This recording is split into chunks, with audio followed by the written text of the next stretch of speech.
but for now we're going to go to item number 96. Members, my proposal on how we address item number 96 is that we will have public comment with regard to the item.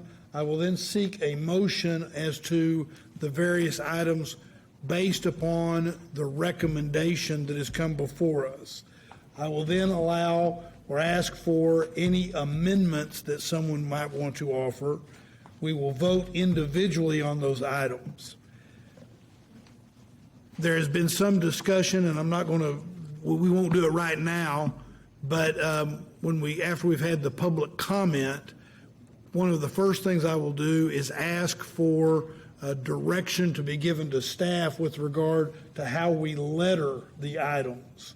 There's been some discussion that everybody has voted a number of times now on Prop A over and over and over, and Prop B over and over and over. And so what we might want to do is, as a city, is start with Prop C this time so that we can go from there and not have everybody creating confusion around Prop A and Prop B. I'll ask for direction on that before we then go to each one of the items, and that's how we'll take the items up based upon arguably the new lettering, assuming they pass. Let me ask if there's anything the staff wants to say before we start and we go to public comment. All right. Well, in that case, we're on item number 96. Please, Madam Clerk, help us. Thank you, Mayor. Speaking on item 96, Delisha Thomas, Bobby Levinsky, Chris Harris, Monica Guzman. When your name's called, please come forward so that you'll be prepared. And if you're standing up and there's nobody at the podium, take the podium. Mr. Harris, are you going to testify?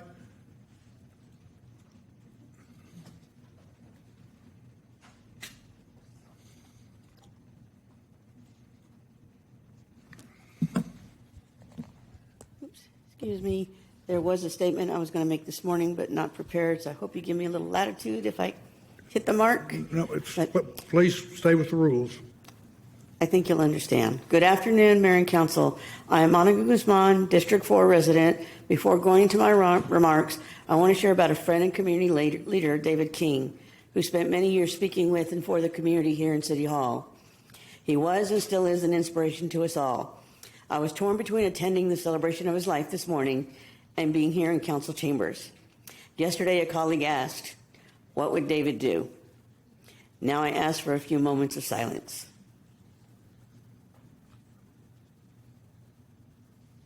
Thank you. Rest in power, David. I'm Monica Guzman, Policy Director at GAVA Go Austin Vamos Austin. On item 96, Proposition C, removing the ordinance requirement for City Council procedure. As elected officials, you are accountable to all people who live, work, play, or pray in Austin. When each of you were sworn into office, in accordance with the Texas Constitution, Article 16, Section 1, you swore, quote, to the best of my ability, preserve, protect, and defend the Constitution and laws of the United States, unquote. However, removing the ordinance requirement is a blow to the democratic process, effectively denying us our right to speak and be heard in a public hearing. Proposition E, increase the number of signatures needed for initiative and referendum. It is already expensive and time-consuming to petition the community for signatures for a ballot initiative. Equity Austin's petition to put the Austin Police Oversight Act initiative on the ballot cost approximately $250,000. That's $250,000. Proposing the increase in the number of signatures adds to the cost, and that is certainly not equitable. Thank you. Thank you. Mr. Harris, if your name's been called, please come forward. Good afternoon, Council. Thank you for the opportunity to address you today. My name is Chris Harris. I'm here today in my capacity as a board member of Equity Action. And I'm here, will echo the concerns raised by the previous speaker about the rule changes internally, not requiring an ordinance. But primarily I'm here, one, to support Propositions G and H. Believe that it's really important that that representative majorities decide as much as possible when it comes to elections in this town. And so moving elections to November even years makes sense in order to ensure that. Similarly, recalls that require very few signatures to overturn a recent decision of a representative majority within a district are fundamentally undemocratic. And so it is important that we also see changes to the recall system, particularly because of the inequitable nature of how easy it is to recall members in our East Side, primarily people of color districts. I also want to note that it's been less than 2 years since the Police Association perpetrated a fraud on this community. And there was an opportunity for this whole package to be more emblematic of all the changes necessary to our citizen-initiated ballot process in order to help correct some of the wrongs that allowed them to perpetrate that fraud and required my organization to win that expensive election with some of your help. Thank you for that. In order to not only ensure that a really bad piece of legislation didn't pass, but it didn't also create confusion because of the fact that there were two similar initiatives on the ballot. And so the note of intent rules that I understand now are being pushed to an ordinance, it's a little ironic to me. I understand they don't necessarily need to be in the charter package. That said, this whole package had an opportunity to be a bulwark to our local democratic process by including those things, and yet it still includes an item, a 3.5% signature threshold, which is going to do what? It's going to push people to do citizen-initiated measures through the charter process. It's going to push even more inappropriate legislation that citizens bring into the charter process if that is maintained and put on the ballot. So do encourage you to not move forward with 3.5% requirement on the signature thresholds. Support G&H. Support the notice of intent rules. I would encourage them to be included in this package, though. If that's not possible, then in all immediate haste. And finally, I want to also note the utter importance of this city council having independent legal representation and very much to support Councilmember Fuentes' amendment for that purpose. Thank you, Councilmember Alter, for your work on this package. Thank you. Bill Bunch speaking on item 96 with time donated by Susan Morrison. Susan, are you here? If you could just raise your hand. Yeah, Thank you. She's here. A total of 6 minutes. While he's coming down, if you'll call other names, if there's anyone else signed up. Carmen Yanis, Rita Thompson, Jenny Grayson. Thank you. Good afternoon. I'd start, Mayor Watson, with raising the same point of order that I raised before. You have 14 different items here that should provide for 3 minutes or 2 minutes minimum on each one, and I'd request that I be granted that. This is not a single item. We're not going to grant you that request.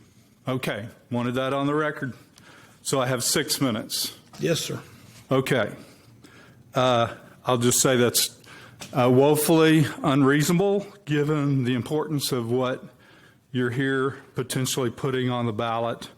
Almost all of these provisions, not every one of them, but almost all of them, reducing transparency in city government, reducing accountability to voters, and basically consolidating yet more power into your own hands, to the hands of the city manager as well, and rendering almost meaningless the very limited power of direct democracy that we currently have in our city charter's provisions for initiative, referendum, and recall.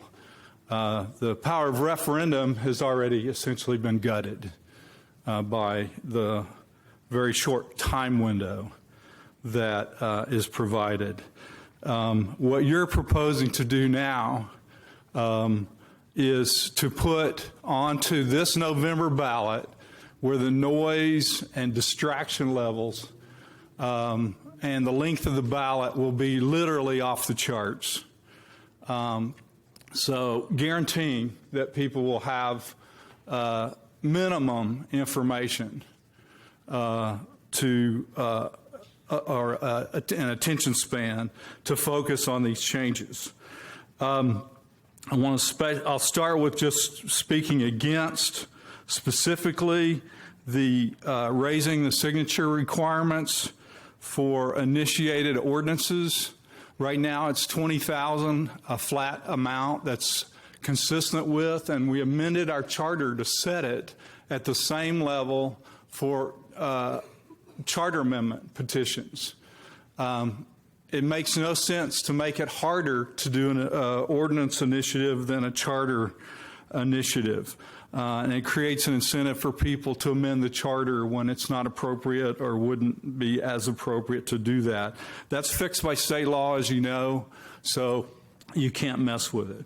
The idea that raising it is somehow more democratic because it's too easy for well-funded people, the rich and powerful, the Ubers and Lyfts and the police union and whoever you might want to point fingers at, to bankroll a petition.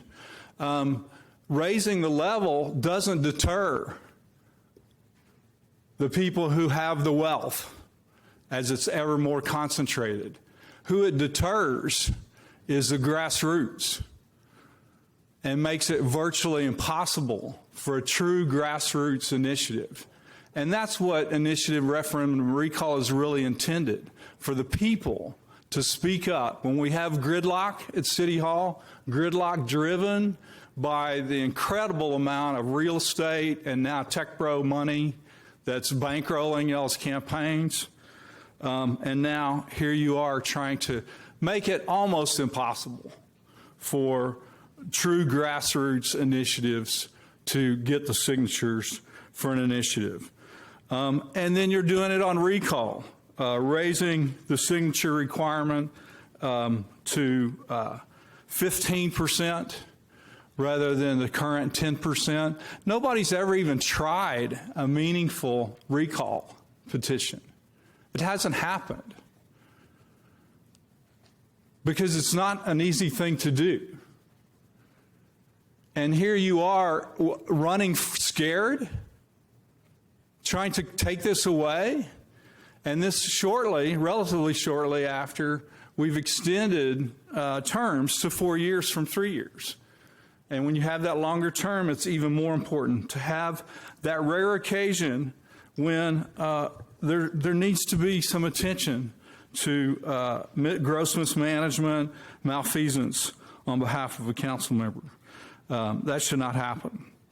You have now a whole raft of proposals that didn't even go through the Charter Review Commission process, just thrown out there basically at the last minute from staff. And those are posed as mere minor, cleanup measures. They're way more than that. Proposition B, deleting the weekly meeting requirement. Okay, y'all aren't meeting weekly. There's no real mandate or remedy for that other than your own accountability. But you're not even come close to, you're not meeting even 2 times a month. I mean, look at this absurd agenda we have, 180 some odd items. Sure, take some vacation time. But the council used to meet fairly weekly when they were being paid literally nothing. And now, you're being paid quite a bit of money. You have a huge staff. And now we have these enormous agenda items. Is that my 6 minutes? That's your 6 minutes. All right. Might have to see you in the court again. Thank you. Thank you, Ms. Bunch. Natalie Frensley, Mary Engel.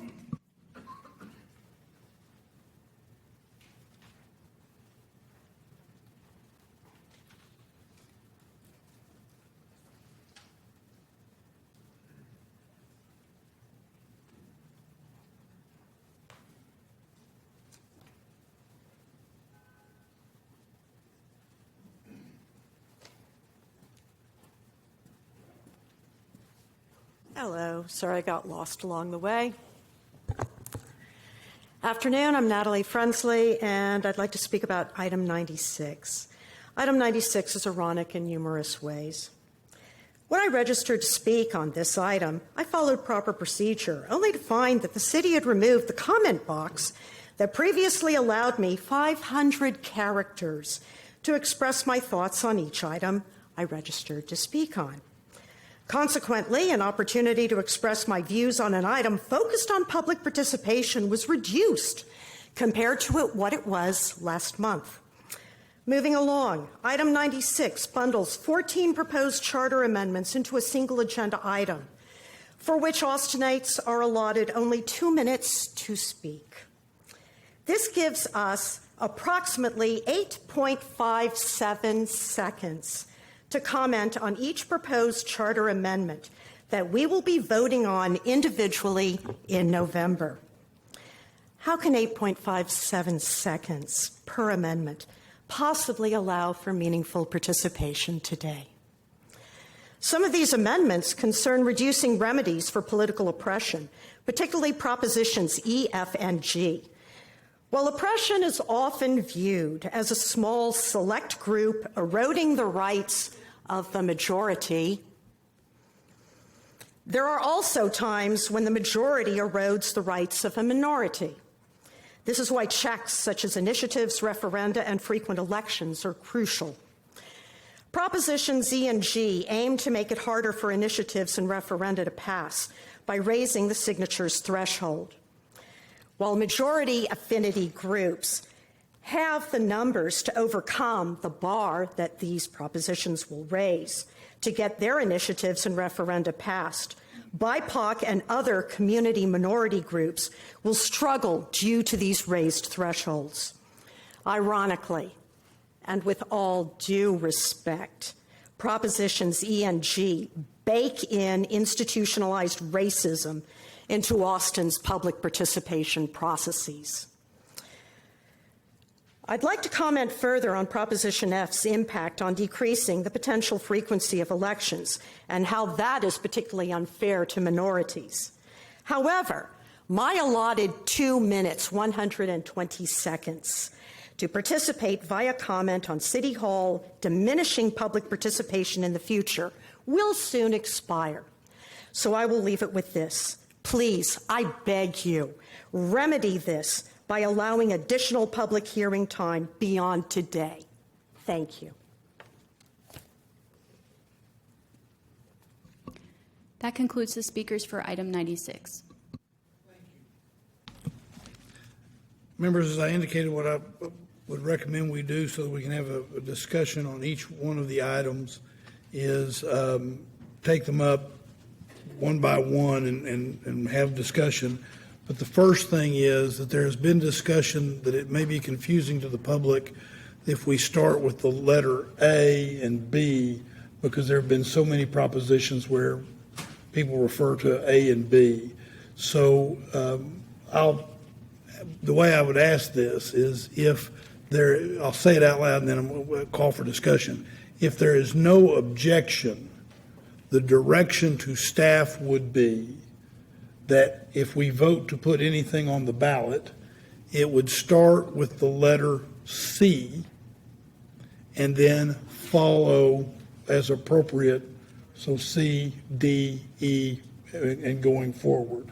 And so, in other words, what might otherwise be considered Prop A, and in fact in the initial packet said Prop A on it, that would be, if that were to pass, that would be Prop C with the proposed ballot language that's here.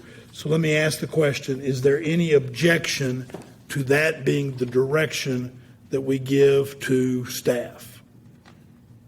Councilmember Allison Alter. I'm totally comfortable with that direction to staff, as long as when we're talking about it today, we can refer to the letters that we're looking at. So we don't get any more confused than fair enough, and I completely agree. So what I'm going to do is do my best, and I bet you'll stop me and correct me if I do it wrong. I will say, for example, on Prop A, when I call for a motion on it, I will call for the motion on on the ballot Proposition C, formerly Prop A, so that we'll all be clear about it. And I'll try to do that consistently, but if I If I mess up, y'all, somebody will tell me, I'm sure. Yeah, you do your best. Good. All right, so that will take us then to what is currently labeled Proposition A, and the ballot language. Members, what I'll do is I will call for a motion for Prop A with the proposed ballot language. Councilmember Allison Alter. I make the motion. Councilmember Alter moves. Councilmember Allison Alter moves to place Prop A as Prop C on the ballot with the ballot language that's there. It's seconded by Councilmember Ryan Alter. Members, is there discussion regarding Proposition C, formerly Proposition A? Without objection, Proposition C, formerly Proposition A, with the proposed ballot language, the motion is to adopt and place it on the ballot, and that is adopted. Mayor, yes. you're going to get some no's out of me today. Well, just make sure you call them out. So I object. Thank you. With Councilmember Mackenzie Kelly being shown voting no. Members, that will take us to what is currently labeled Prop B, but will become Proposition D, with the proposed ballot language. And let me just ask, is there a motion to adopt Proposition D, formerly Proposition B?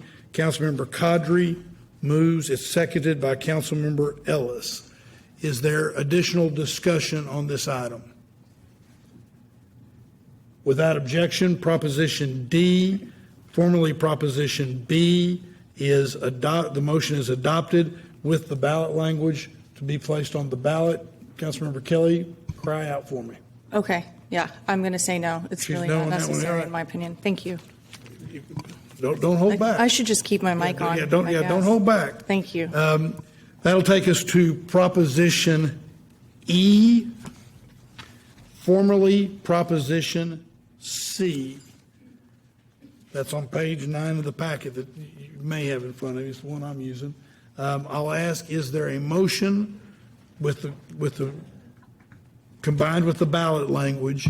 Is there a motion to put it on the ballot? And Councilmember Ellis moves that we place Prop E with the ballot language, formerly Proposition C, seconded by Councilmember Vela. Is there any discussion? Councilmember Allison Alter. Could city staff explain what this one would do and why we think it's necessary?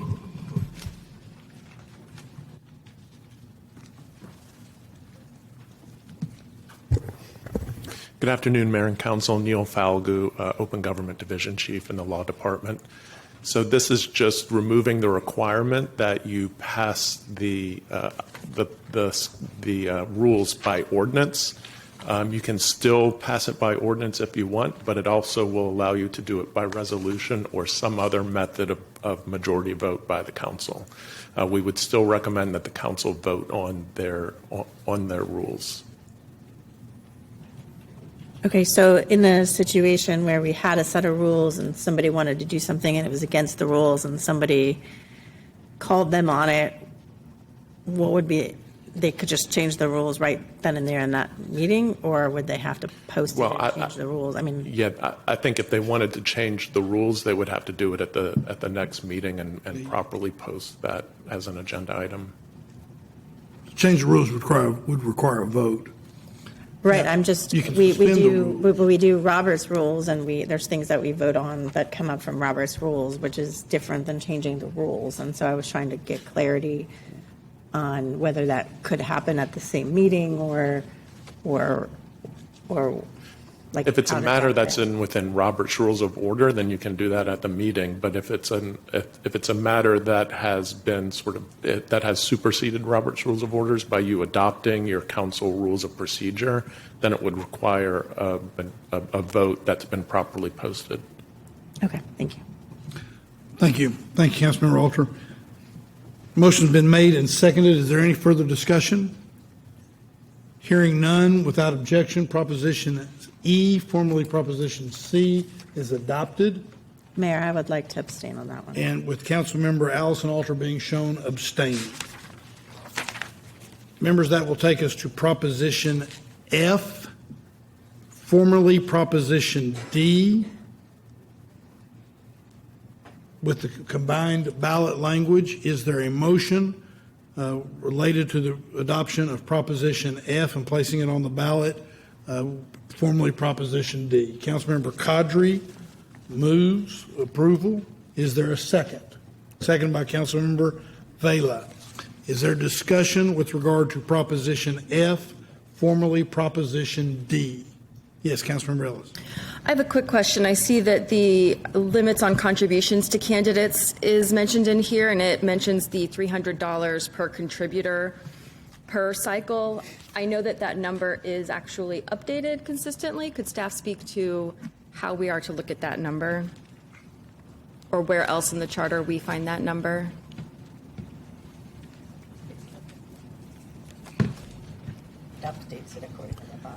Council member, that number is updated with the adoption of each budget, and it's based on the CPI.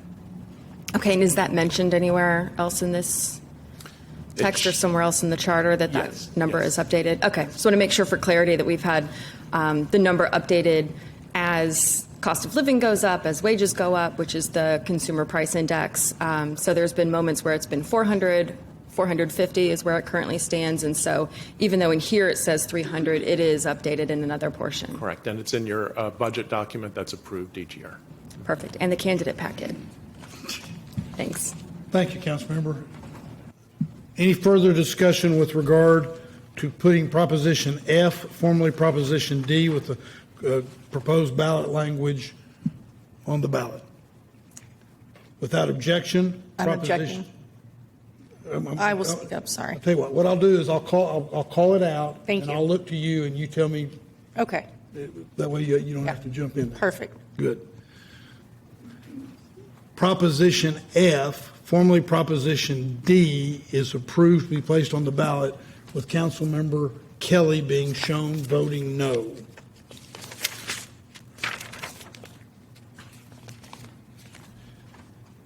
All right, that will take us to Proposition E.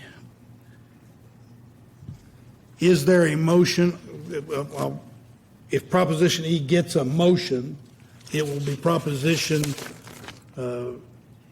formerly it was Proposition E, it would be Proposition G if it gets a motion. Is there a motion to place Proposition G, what would be Proposition G, currently Proposition E, on the ballot?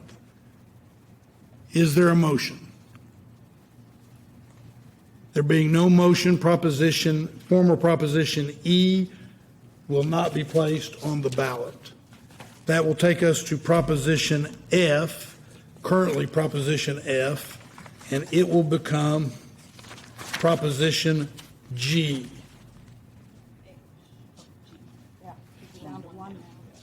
Yeah, we went with that. All right. The best, it's, you know how when people are counting something and they start calling out numbers and it messes up their count, you start calling out alphabet letters, I'm going to be really, my 6-year-old and 3-year-old granddaughters are going to be so disappointed if they ever watch this. All right, so Proposition F will now be Proposition G if it gets a motion and is approved to be placed on the ballot. Is there a motion to place what will be formerly Proposition F, new Proposition G, on the ballot with the ballot language? Councilmember Vela moves. Is there seconded by Councilmember Ryan Alter? Is there discussion with regard to what would be Proposition G, formerly Proposition F? Without objection, Proposition G is adopted and being placed on the ballot, formerly Proposition F, with Councilmember Kelly being shown voting no. I would also like to be shown voting abstain. And Councilmember Kelly being shown voting no, and Councilmember Allison Alter abstaining from a vote on that proposition. That will take us to former Proposition G, which would become Proposition H if there's a motion, a second, and it's approved with the combined ballot language. So Proposition G would become Proposition H. Is there a motion? Motion is made by Councilmember Vela. Is there a seconded by Councilmember Velasquez? Discussion with regard to Proposition G, currently to become Proposition H. Without objection, Proposition H, formerly Proposition G, will be placed on the ballot, with Councilmember Kelly being shown voting no.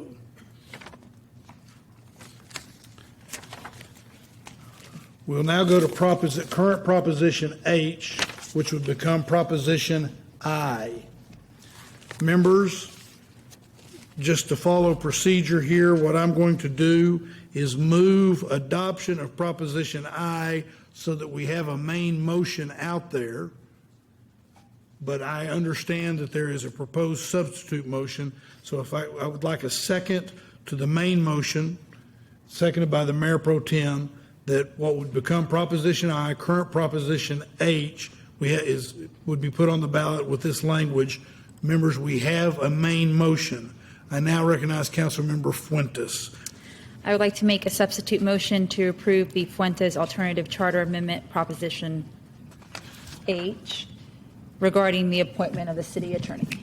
Members, you have in front of you Councilmember Fuentes' alternative charter amendment for what has been Proposition H would become Proposition I. It is seconded by Councilmember Velasquez. Members, let me ask if there's, I'm just going to follow the procedure here, if there's any proposed amendments to the main motion. All right, hearing none, that perfects the main motion. Are there any proposed? Sorry. I'm just missing. So is the main motion is the. We haven't gotten to that yet. Stick with me. I'll get you there. Are there any proposed amendments to the substitute motion by Councilmember Fuentes? All right, that motion is also perfected. The vote. I'm sorry, Fuentes amendment? The Fuentes substitute motion. Does anybody have any amendment to the Fuentes substitute motion? I don't have an amendment to it, no. Okay. That being the case, we are getting ready to take a vote on whether the substitute motion should become the main motion. Should the substitute motion become the main motion? Without objection, the substitute motion becomes the main motion on which we will vote. I object. You object to the substitute motion? No. All right. And you object? As well. All right. And I object. All right. Surprise. Yeah. How about you start telling me when you're for it? There being 8 votes in favor of the substitute motion becoming the main motion, 3 votes in opposition, Councilmember Kelly, Councilmember Ellis, and Councilmember Allison Alter. The substitute motion has now become the main motion.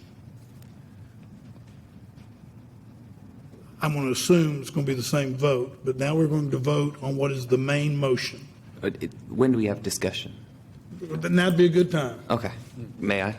Please. Absolutely. Thank you very much. I just want to thank Councilmember Fuentes for her work on this. I think this responds to some of the issues, the tension that we see with a manager-council form of government where we are the people's representative, and right now with the manager going or the manager appointing the city attorney, that is that direct client relationship. Even though we are also within that purview, I think it is important to establish that direct attorney-client relationship with the people's representatives. And so I applaud you on this work. I thank you for doing it, and it really brings us just in line with what we see across the state. So I'm looking forward to putting this in front of the voters.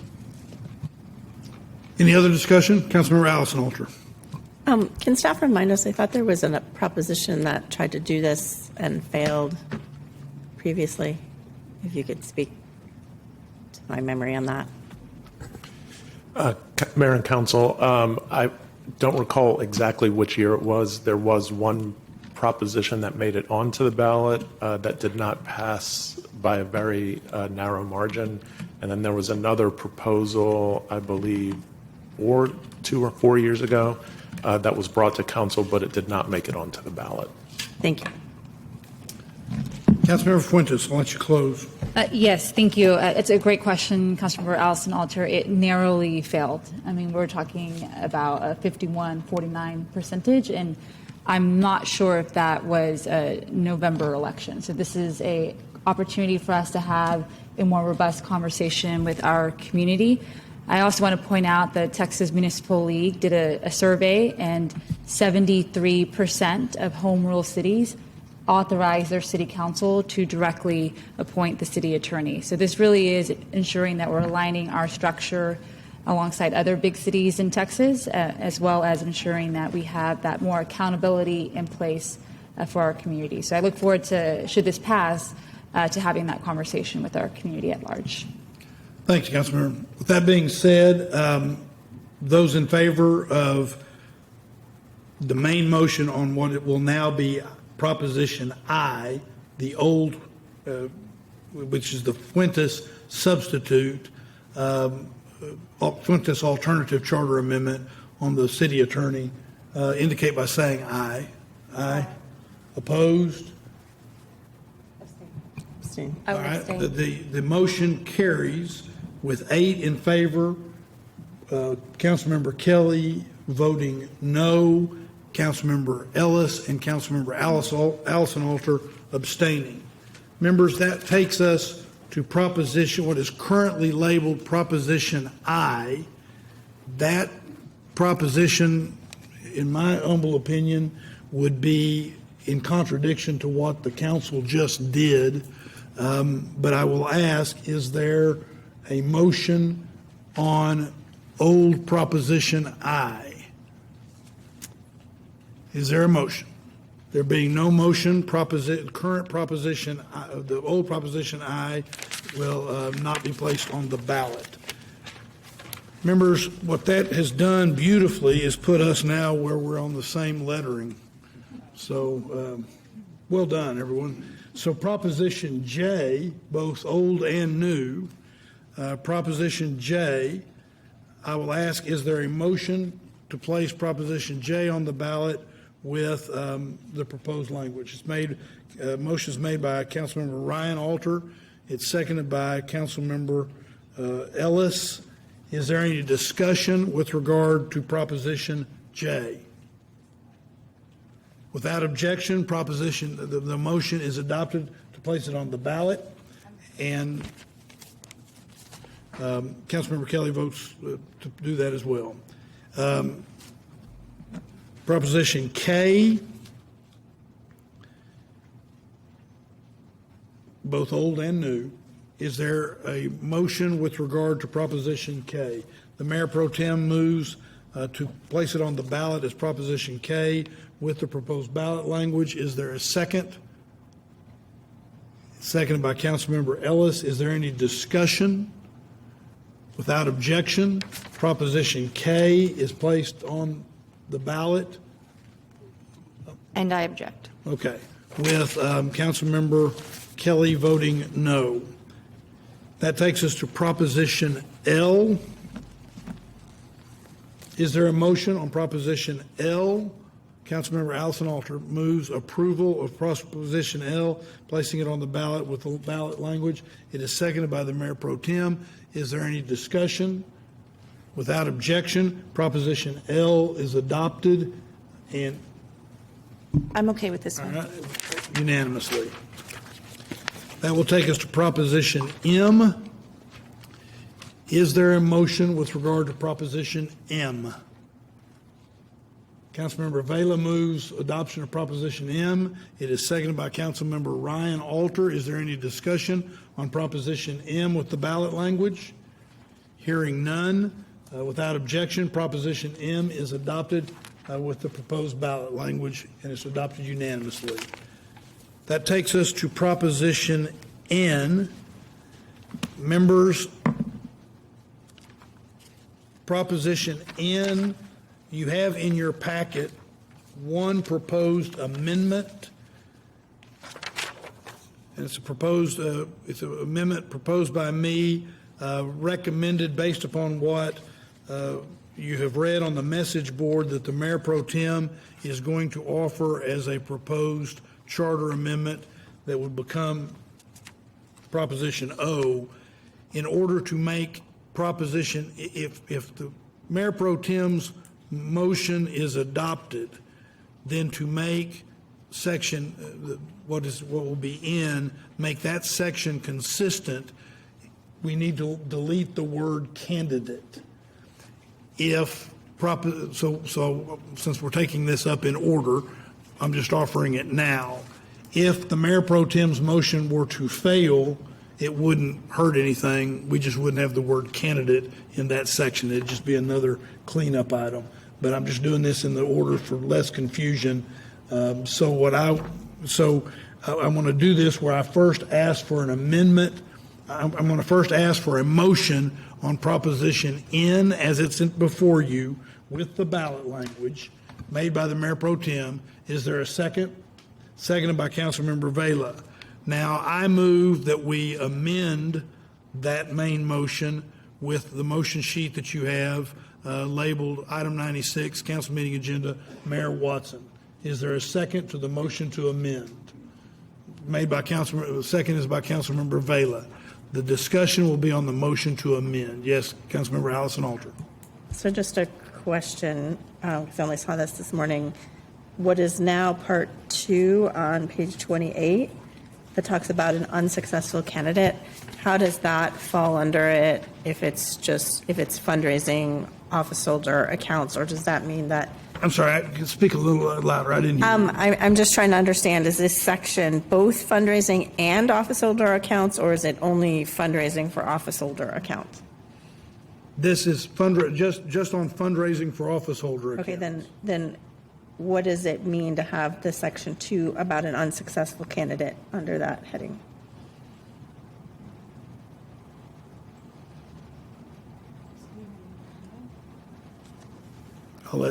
Since I'm bringing this on behalf of the legal staff.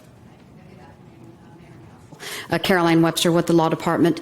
The reason that taking out the word candidate here leaves it just saying fundraising, office holder accounts, and that makes it clear because that section of the charter, which is Article 3, Section 8, Part F, as in Frank, deals with fundraising of different kinds. It deals with some office holder fundraising. It deals with candidates who lose. It deals with candidates who win. So taking out the word candidate kind of helps to clarify that Section F there now deals with various different types of fundraising. Okay, but it doesn't deal with I'm just confused by the fundraising semicolon office holder accounts. That doesn't mean it's only about office holders. Right. No, it deals with fundraising of various types of individuals, and then it also deals specifically with the use of office holder accounts. Okay. I don't have a problem with it then. Thank you. All right. The vote is on the motion to amend. Is there any further discussion on the motion to amend? Councilmember Vela.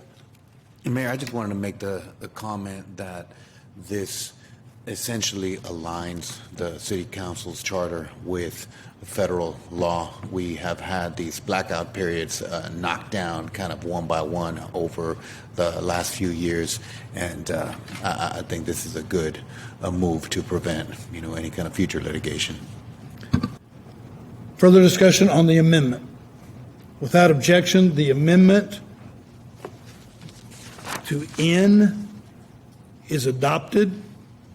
Now we'll go back to the main motion, which is to accept Proposition N with the combined ballot language as amended. Is there any discussion on that?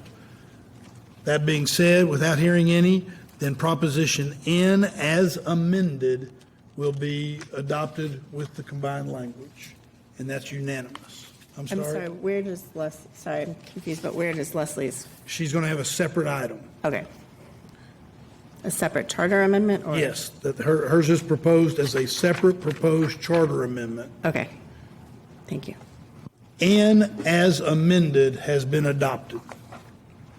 That will now take us to proposed Proposition O, what will be Proposition O, and that is a proposed charter amendment regarding unpaid campaign expenses or unreimbursed expenses from expenditures from personal funds that is being offered by the Mayor Pro Tem, and I'll recognize the Mayor Pro Tem to make a motion. Thanks, Mayor. Yesterday I posted the message board the amendment, and you have the printed copy as well. This amendment would address the last vestige of the fundraising blackout period that the courts have invalidated, and it removes 3 words after leaving office, so that if an incumbent who is not running again has a debt, then the incumbent would be able to raise funds only to the limit of the amount of the unpaid expenses and unreimbursed expenditures. Only that amount can be recovered, and that is existing language. So you can see the new Proposition O you can see the amendment there. The deletion of the words after leaving office. The Mayor Pro Tem moves approval of what would become Proposition O. Is there a second to the motion? Seconded by Councilmember Ryan Alter. Councilmember Allison Alter? Yeah, so I have a question about how their contribution levels, do they have to adhere to the 450? How does that work?